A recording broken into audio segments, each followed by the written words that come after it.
Bill O'Reilly here, Tuesday, September 28th, 2021. You are listening to the O'Reilly Update.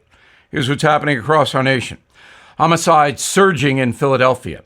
The national murder rate rises at the fastest pace ever. President Biden's big spending proposal includes billions for equity. Basketball legend Shaquille O'Neal blasts celebrity culture. Also ahead, how dangerous is the Twitter mob? But first, at least 400 people have been murdered this year in Philadelphia. Locals demanding police beef up patrols. Far-left Mayor Jim Kenney, who is part of this problem, handing over $150 million to, quote, grassroots organizations to help stop the violence.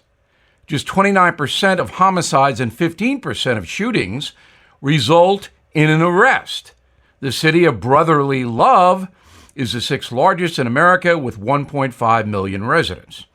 The FBI confirming the country's murder rate rose at the fastest pace ever last year. Homicides jumping 30% compared to 2019.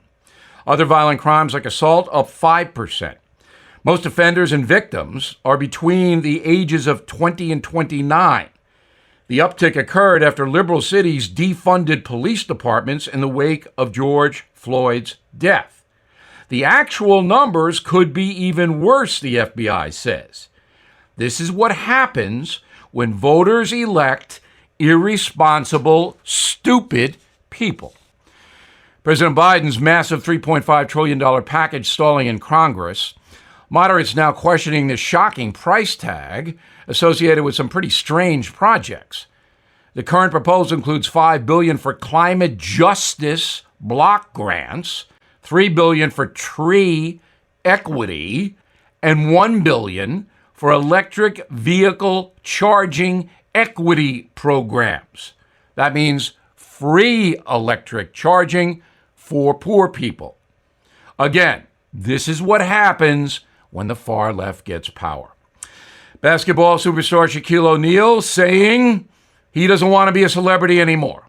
Quote, "These celebrities are freaking crazy, and I don't want to be one. I don't want to be in that category. These people are out of their freaking minds," unquote. So, Mr. O'Neal is devoting his time now to charity, COVID relief funding for Boys and Girls Clubs of America, and purchasing sports equipment for public schools. In a moment, the Twitter threat. Right back. The Untitled Towers Foundation honoring America's heroes and their families with 200 mortgage-free homes this year. Amazing. In a moving tribute to the fallen, the foundation's chairman and CEO walked from the Pentagon to Shanksville, Pennsylvania, then on to Ground Zero, more than 500 miles through 6 states in 42 days. Thanks to your support, the foundation brought Towers of Light back to the Pentagon and Shanksville memorials in remembrance. And in a first for America, the foundation read aloud the names of those who lost their lives to 9/11-related illness. On Veterans Day, another first will arrive. The foundation is reading aloud the names of people lost in the War on Terror. So please do some good and help America never forget. Donate $11 a month to Tunnel to Towers at T2T.org. That's T2T.org. Great cause. Time now for the O'Reilly Update message of the day, danger on Twitter.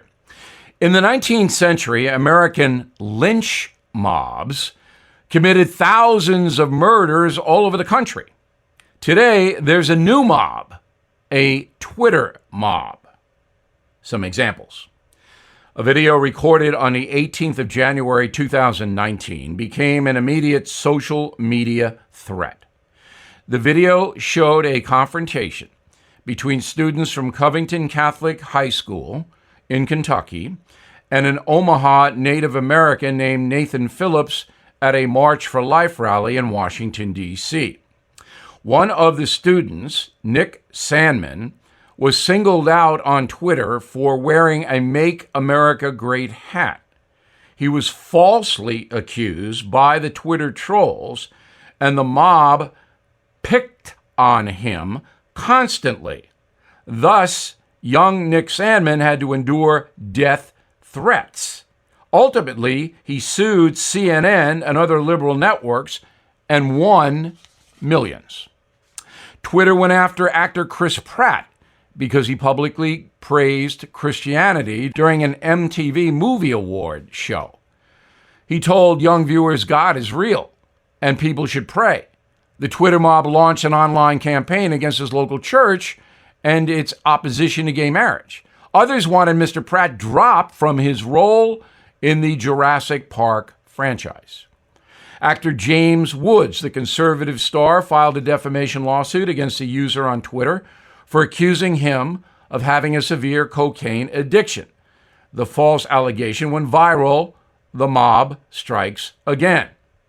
Congressman Devin Nunes filed a lawsuit against Twitter itself for allegedly allowing users to stalk his family, post conspiracy theories against him, and make physical threats.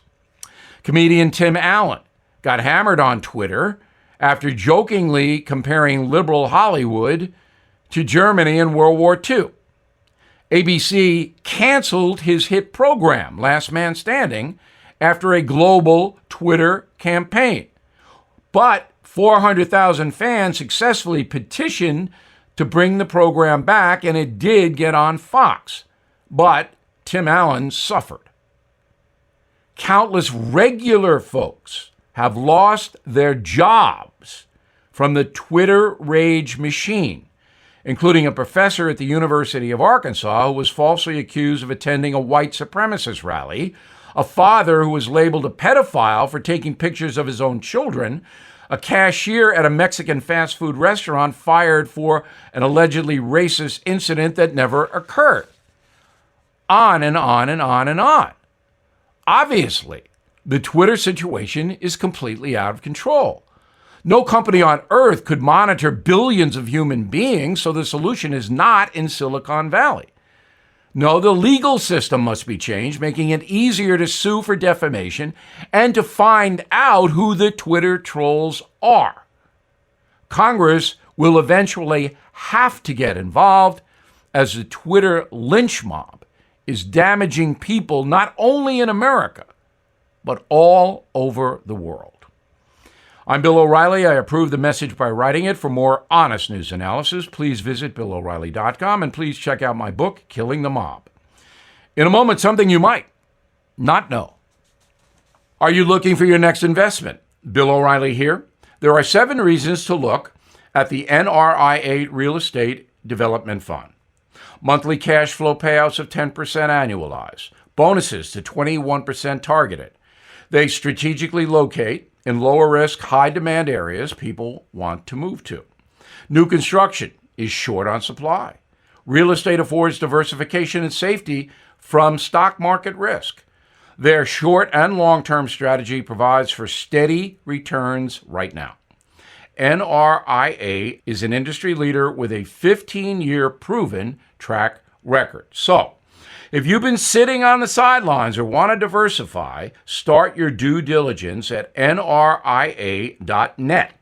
Or you can call 800-800-1414. That's easy.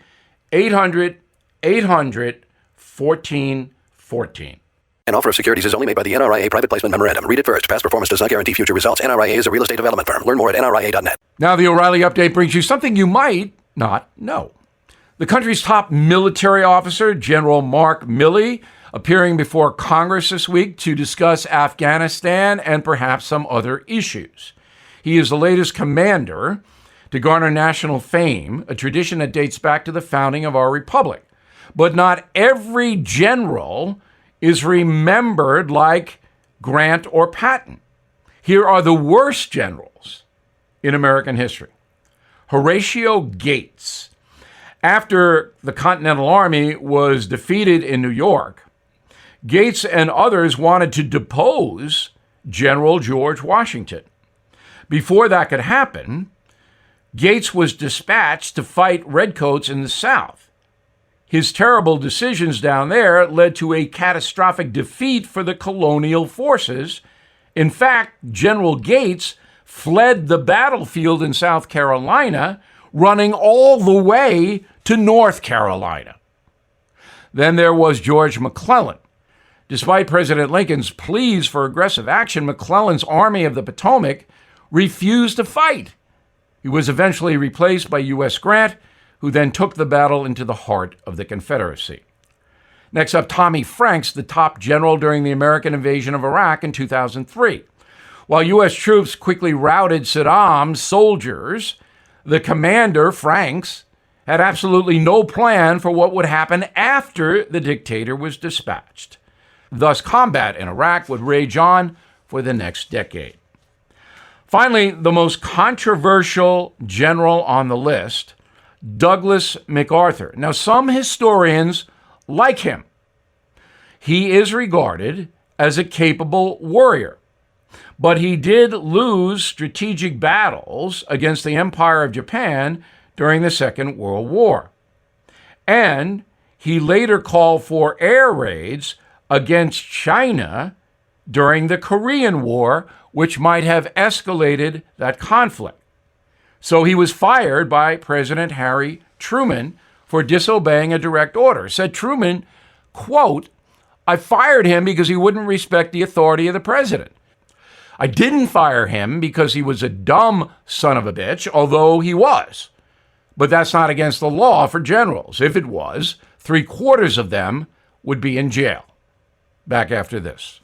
Fellow Americans, Bill O'Reilly here. I'm sure I'm not the only one who's noticed the state of our great nation has changed dramatically, and with it, the world's rock-solid confidence in the U.S. dollar. Thanks to our government's out-of-control spending, many believe we'll see dark days ahead for the dollar. That's why today millions of Americans are putting a portion of their savings in gold and silver.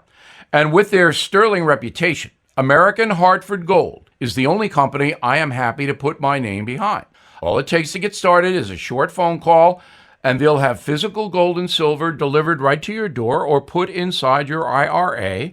Plus, tell them Bill O'Reilly sent you, and they'll give you up to $1,500 of free silver on your first order. Call 877-444-GOLD-GOLD, 877-444-GOLD, or text GOLD to 65532. That's 877-444-GOLD-GOLD or text GOLD to 65532. Thank you for listening to the O'Reilly Update. I am Bill O'Reilly. No spin, just facts, and always looking out for you.